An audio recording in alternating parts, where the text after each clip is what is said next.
పోలవరం ఈ పేరు చెప్తే చాలు ఆంధ్రప్రదేశ్కు వరం అంటూ కొంతమంది అంటారు. ఇక రాజకీయ నాయకులైతే ఎవరికి వాళ్ళు పోలవరం ప్రాజెక్ట్ ని ఏటీఎం గా వాడుకున్నారు అనేటువంటి విమర్శలు, ప్రతివిమర్శలు, ఆరోపణలు, ప్రత్యారోపణలు సరే ఇవంతా ఒకే ఎత్తు అయితే అసలు పోలవరం నిర్మించాల్సినటువంటి బాధ్యత కేంద్రానిదా, రాష్ట్రానిదా? వీళ్ళిద్దరూ కాకపోతే పోలవరాన్ని ప్రజలు నిర్మించుకోవాలా? తాజాగా జనసేన అధినేత పవన్ కళ్యాణ్ చేసినటువంటి వ్యాఖ్యలు అవగాహన రాహిత్యమా లేదా అనేటువంటి దానిపై ఇన్ డీటెయిల్ గా చర్చిద్దాం. ప్రత్యేక హోదా విభజన హామీల సాధన సమితి అధ్యక్షులు చలసాని శ్రీనివాస్ గారితో. సార్ నమస్కారం sir, welcome to daily news. Sir నమస్కారం సార్. పోలవరం సాగుతూనే ఉంది. మేం పోలవరం పూర్తి చేస్తామని చెప్పి ఒక ప్రభుత్వం చెప్పింది, ఆ ప్రభుత్వం పోయి మరింకో కొత్త ప్రభుత్వం వచ్చింది. ఇప్పుడు తాజాగా జనసేన అధినేత పవన్ కళ్యాణ్ అయితే కేంద్రం నిర్మించకపోతే మేం నిర్మించుకుంటాం, పనులు వేసుకుంటామని చెప్పి కొన్ని వ్యాఖ్యలు చేశారు. చాలా దురదృష్టకరమైన పరిణామంలో ఉండి మాట్లాడాల్సి వస్తుంది. ఇంతకీ పోలవరం నిర్మించాల్సిన బాధ్యత ఎవరిది? వాళ్ళు గాలికి వదిలేస్తే ఆంధ్ర ప్రజలు నిర్మించుకోవాలా? ఏంటి సార్ ఇది? ఎటుపోతుందాం అసలు? పోలవరం 1941లో మొట్టమొదటి కన్సీవ్ అయిందండి, తెలుసు మీకు. సోంటి వెంకటరమణయ్య గారు. అలాగే అది రష్యాకి, అమెరికా కూడా ఆ రోజు పంపించి ప్రాజెక్టులు ఆమోదం చేయటం. అలాగే దివాన్ బహదూర్ మీర్జా ఇస్మాయిల్ గారు ఇక్కడ, అక్కడ భక్తవత్సలం గారు పీడబ్ల్యూ మినిస్టర్, అక్కడ మద్రాస్ మినిస్టర్. ఇది హైదరాబాద్ సంస్థానం. ఇద్దరూ కలిసి కూడా ఆమోదించుకుని అది చేద్దాం అనుకుని అంత గొప్ప ప్రాజెక్ట్ తర్వాత ఎన్టీ రామారావు వచ్చిందా శ్రీరామ్ పాదసాగరం కింద అనుకున్నారు. అది డిలే అయింది. రాజశేఖర రెడ్డి గారు డెఫినెట్గా చరిత్రలో అది మొదలుపెట్టినందుకు నిలిచిపోతారు. ఎవరైతే చరిత్ర చెప్తుంది కదా, ఆయన హయాంలో కొంత డెఫినెట్గా కొంత ముందుకెళ్ళింది. కాలువలు ముందలు టేకప్ చేశారు. సార్ తర్వాత అనుమతులు రావడంలో మిగతా వాళ్ళు ఎంపీలు అవన్నీ, ఎందుకంటే మెయిన్ డ్యామ్కి అనుమతులు రావడం అనేది చాలా కష్టసాధ్యం. మొత్తాన్ని తీసుకొచ్చారు, మొదలు పెడుతున్నారు. కానీ దాన్ని ఒక జాతీయ ప్రాజెక్ట్ కింద టేకప్ చేసే విషయంలో ఆ రోజు రాష్ట్ర విభజన సమయంలో అది పార్లమెంట్లో ఇచ్చిన హామీ. దాని మీద నరేంద్ర మోడీ గారికి ఎందుకనో ఆంధ్రప్రదేశ్ ప్రజలంటే మొత్తం కక్ష కంటే ఇంకా పైన ఏదంటో నాకు తెలియట్లేదని ఒక లేఖ రాశారు. చాలామంది తెలియదు ఇది ప్రజలకి. జలశక్తి మంత్రిగా ఉన్న శ్రీమతి ఉమాభారతి గారు, అదే పార్టీ కదా, ఉమాభారతి గారు నమస్కారం పెడతాం. ఎందుకని తర్వాత నమస్కారం పెట్టచ్చు. నిధులు మొత్తం 100% టేకప్ చేయట్లేదని ప్రైమ్ మినిస్టర్ ఆఫీస్ నుంచి మంత్రి గారు లేక వస్తే అందరికి బిల్లు చూసుకున్నాడు. How can it be? మంచి ఇంగ్లీష్ కూడా మాట్లాడతారు లాయర్ అని. తర్వాత నాకు తెలియదు అప్పుడు వరకు చేసింది. Okay sir. మొత్తం మినిస్టర్ గారు పిలిచి మొత్తం shoot related to prime minister.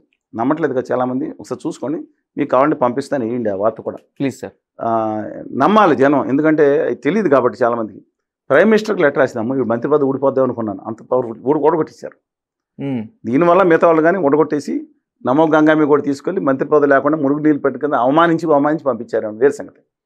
100% నిధులు ఇవ్వాల్సిందే. This project has to as per AP reorganising act 2014 అని చెప్పించేసింది.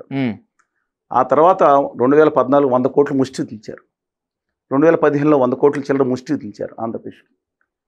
ఆ రోజు చంద్రబాబు గారు మెయిన్ ప్రాజెక్ట్ కాకుండా సైడ్ ఏదో పట్టిసీమ కోసం ఆ కాలువ డెవలప్ చేసి నిధులు చూపించండి.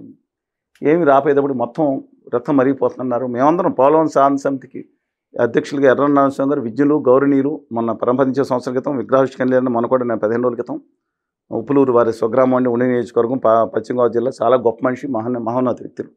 ఆ రోజు నుంచి సాధనలో మేము భాగస్వామ్యంగా ఉన్నాం కాబట్టి మాకు బాధ తెలిసింది. గోదావరి జిల్లాలో చెంది ఇలా అయిపోతే మాకు చాలా బాధ వచ్చింది. ఆఖరికి మొత్తానికి ఈయన 2016 నుంచి మొదలైంది. డెఫినెట్గా చెప్పాలి, చంద్రబాబు నాయుడు గారు తర్వాత సోమవారం పోలవరాన్ని కొంత స్పీడప్ చేశారు.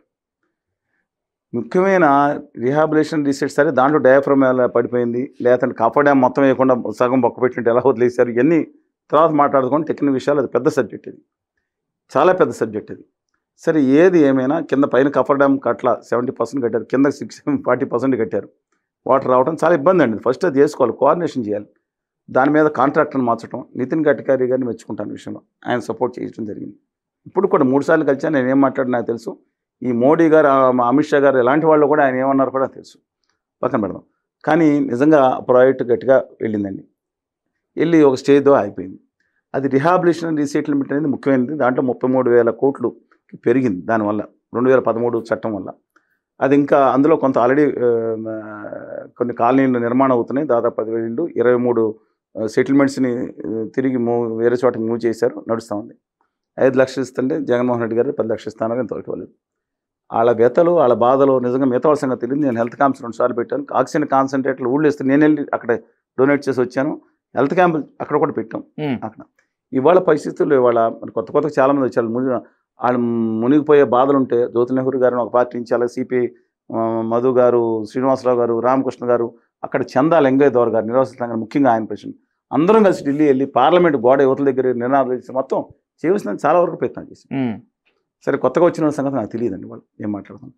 అలాంటిది ఇవాళ ఇది 2017 ప్రకారం ప్రాజెక్ట్ కాస్ట్ 55,000 కోట్లు ఎస్ఆర్ రేట్ల ప్రకారం. ఇప్పుడు 6-7 సంవత్సరాలు తగ్గిందా ప్రాజెక్ట్ కాస్ట్ అల్టిమేట్లీ చేయగా మిగిలిన కాస్ట్ కూడా 70,000 కోట్లు అవుతుంది. ఇవాళ ప్రాజెక్ట్ ఖర్చు పెట్టిన దాన్ని కేవలం 80 అందరూ తెలియని తనంతో 75 అయిపోయింది, 80% అయిందని పిచ్చి పిచ్చి మాట్లాడుతున్నారు. అది ఎర్తకమ్ రాక్ బిల్డమ్ మట్టి కట్టడం అయిపోతే ప్రాజెక్ట్ అయినట్టు కాదండి. 150 అడుగులు నీళ్లు నిలబెట్టేటట్లు రిహాబిలేషన్ రీసెటిల్మెంట్ అయ్యి 960 మెగావాట్ల పూర్తి సామర్థ్యంతో ఆ పవర్ ప్రాజెక్ట్ పనిచేస్తేనే ప్రాజెక్ట్ పూర్తయినట్టు. ఇవాళ అమిత్ షా గారు ఏదో వచ్చేసి ప్రాజెక్టు నేను కట్టేస్తానంటే డ్యామ్లో రాతి కట్టడం కడితే ప్రాజెక్ట్ పూర్తయినట్టు కాదు, అది చూపించి జనాలే మోసగాళ్ళు చేసేవాళ్ళు మోసగాళ్ళు. ఊరిని డ్యామ్ నిలబెట్టాలని లేకుండా ఎంత ఎత్తుకట్టు ఏం చేస్తారండి రిహాబిలేషన్ రీసెటిల్మెంట్ లేకుండా. ఇవాళ మేము నిర్మలా సీతారామన్ గారు దగ్గరికి వెళ్ళాం, 2 సార్లు కలిసాం, బెనవిషి గారిని తీసుకెళ్ళాం, 1:20 నిమిషాలు ఆడ అపాయింట్మెంట్ ఇచ్చారు. పార్లమెంట్ సమావేశాలు ఇచ్చింది జరుగుతున్నప్పుడు కూడా అంత సమయం ఆర్థిక శాఖ మంత్రికి ఇచ్చినందుకు ధన్యవాదాలు చెప్తాను. 2 సార్లు కలిసాం. కానీ ఆవిడ కూడా నేను స్టేజ్ 1, 2 పెడతాను, మేము మిగతా దేవాల్సిన పని లేదంటే మాట్లాడుతున్నారు. నాకు తర్వాత తెలిసిన సమాచారం ప్రకారం ఈ రాష్ట్ర ప్రభుత్వాన్ని బ్లాక్మెయిల్ చేస్తుంది కేంద్ర ప్రభుత్వాన్ని కొందరు. ఏమని, మీరు దీనికే ఇస్తాం, సంతకం పెట్టండి, అందుకని 12,000 కోట్లు ఇస్తాం, మా చేతి దులిపేసుకుంటాం. అలా రాష్ట్ర ప్రభుత్వం సంతకం పెడితే చరిత్రలో ద్రోహులుగా మిగులుతారు. ఈ ప్రభుత్వం పెట్టలేదు, రేపు వచ్చే ప్రభుత్వాన్ని కూడా అదే పెడతారు. వీళ్ళు బయటికి చెప్పలేదు, చెప్తే కేసులు వేసి లోపలేస్తారు. దాన్ని ఆడుకుంటుంది మొత్తం ఉత్తర భారతీయ జనతా పార్టీ కేంద్ర ప్రభుత్వం. బయటకు వచ్చి నాటకాలు ఆడుతున్న కూడా వాళ్ళు. ఆ చట్టంలో వాళ్ళు జగన్మోహన్ రెడ్డి గారు పడ్డారు, రేపొద్దున చంద్రబాబు నాయుడు గారు పట్టచ్చు, రేపొద్దున కళ్యాణ్ గారు పట్టచ్చు. కానీ మీరు మాట్లాడిన మొదటి మాటకు వస్తున్నాను, గవర్నర్ కళ్యాణ్ బాబు గారు అంటే నాకు సాఫ్ట్గా, ఎందుకంటే ప్రజల్లోకి ఏదో చేయాలని మనసులో ఉందనే తపన ఉందనేది నాకు అర్థమవుతుందండి. కానీ ఆయనకు పట్టిన గ్రహాలు దిక్కుమాల సలహాదారులో తెలియదు. ఈ విషయం తెలుగు జాతిలో ఎవరన్నా సరే ఆంధ్రప్రదేశ్లో ఆత్మగౌరవం ఉన్న ప్రతి మనిషి, కొంత వివేకం ఉన్న మనిషి కూడా మాట్లాడింది. ఆయన ఏం మాట్లాడారు, మీరు వీడియో కూడా ఇచ్చే ఒకవేళ తప్పకుండా. నేను ప్రధానమంత్రికి విన్నవించుకుంటాను. దేనికి విన్నవించుకుంటారు, రావాల్సిన రిహాబిలేషన్ సీజన్ 33,000 కోట్లు అంటే కొంత ఖర్చు పెట్టేశారు. యాక్చువల్గా 20,000 27,000 కావాలి, అది మళ్ళీ పెరుగుతుంది, స్టాండర్డ్ రేట్స్ ప్రకారం పెరిగి 35,000 కోట్లు అవుతుంది. ఇదంట కేంద్ర ప్రభుత్వం వెంటనే ఇవ్వాలి. ఈ సంవత్సరం 10,000 కోట్లు ఇస్తుంది, నెక్స్ట్ సంవత్సరం 20 కోట్లు ఇస్తుంది, కంప్లీట్ చేయాలి. మానేసి నేను ₹1,00,00,000 ఇస్తాను, ఆ పుట్ట మహేష్ యాదవ్ గారు కానీ మరి వారు చెప్తారు, జగన్ గారికి బాగా అండర్స్టాండింగ్ ఉంది, డిస్టిలరీస్ ఆయన డిస్టిలరీస్ నుంచి ఇవన్నీ అవుతాయని, అవునో కదా నాకు తెలియదండి, డిఫరెంట్స్ అప్ డిబేటబుల్ పాయింట్. కానీ అత్యంత సంపన్నుడు, ₹100 కోట్ల సంపన్నుడు, ఓకే ఆయన రాష్ట్ర హక్కుల కోసం చేస్తుంటే ఇబ్బంది లేదు, ₹1,00,00,000 ఇస్తున్నాను ఆయన ఇస్తున్నారు అని చెప్పి. ఇప్పుడు ఆంధ్రప్రదేశ్ ప్రజలందరూ కూడా ఒక 6 నెలలకు తలవ పైసా వేసుకుని 6 నెలలకు కష్టపడి ఈ 30,000 కోట్లు 40,000 కోట్లు వాట్ ఎవర్ ఇట్ మేబీ మనం కాంట్రిబ్యూట్ చేయాలి, ఈ విషయం ప్రధానమంత్రి గారిని నేను విన్నవిస్తానన్నారు. నాకు మైండ్ దొబ్బిందా జనాలు దొబ్బిందో కూడా అర్థం కావట్లేదండి. వినేవాళ్ళకి మాట్లాడాలని ఎలా మాట్లాడినాడు. కేంద్ర ప్రభుత్వాన్ని అడగకుండా వాళ్ళ బాధ్యత కాకుండా ఇది తీసుకెళ్ళి ఆంధ్రప్రదేశ్ రాష్ట్ర ప్రజలు ఒక్కొక్కళ్ళు డబ్బులు వేసుకోవాలా. ఆంధ్రపురం జిల్లా నుంచి శ్రీకాకుళం జిల్లా వరకు ఒక్కొక్కళ్ళు 5 కోట్ల ఆంధ్రుల బాధ్యత ఇదియా.